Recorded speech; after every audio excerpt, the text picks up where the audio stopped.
اوكي، قول لي اول الايقونه اتعملت في مصر. أيقونة السيد المسيح والقديس مينا، اوكي. ودي من أروع الأيقونات اللي وثقت في مصر. الأيقونة عبارة عن إن المسيح حاطط ساند إيده على كتف القديس مينا، مهم. ده نوع من الودودية طبعا. والجمال والاحتضان.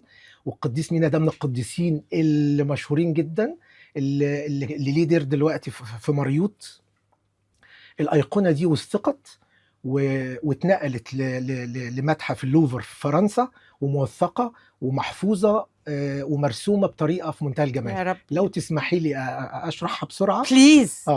مرسومة انا بطريقة، بقول يا ربي عشان متغاظه انها راحت دي جميلة. اللوفر. طبعا طبعا. يعني بس أنا ده هطمنك ان دلوقتي حالا ان في بعض الاثار الجميله جدا اللي ما اتنقلتش لاي مكان في مصر. الحمد لله. ودي حاجه كويسه جدا للسياحه في مصر، لان هي كانت مرسومه على الحيطه، ايقونات على الحيطه مش عارف. لا والله الفرنساويين شالوا سقف دندره. صحيح. يعني هناخد ايه اكتر من كده؟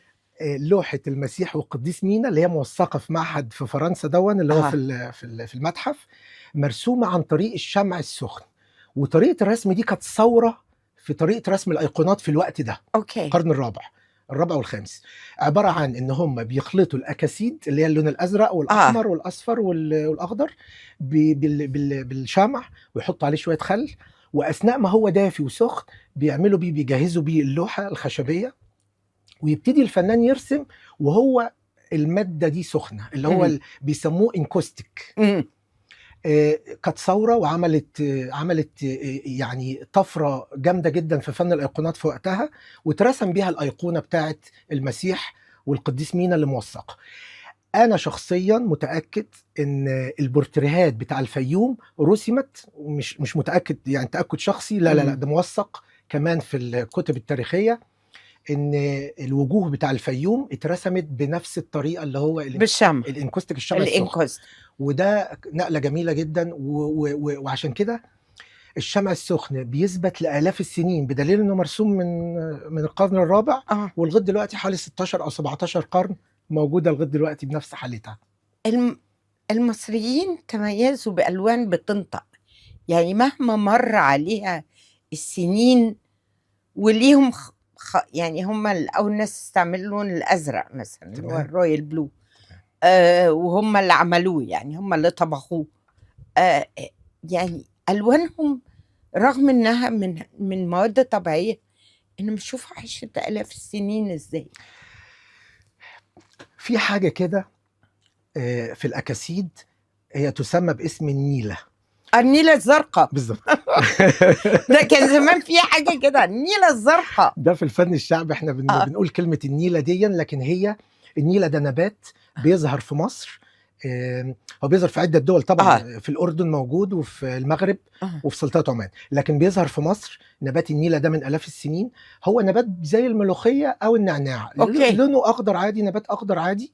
المصريين ابتكروا ان هم بعد ما يطلع بيبتدوا يخزنوه في قطع قماش معينه لغايه ما ينشف ويعرضوه للشمس، ويزودوه ببعض الاكاسيد.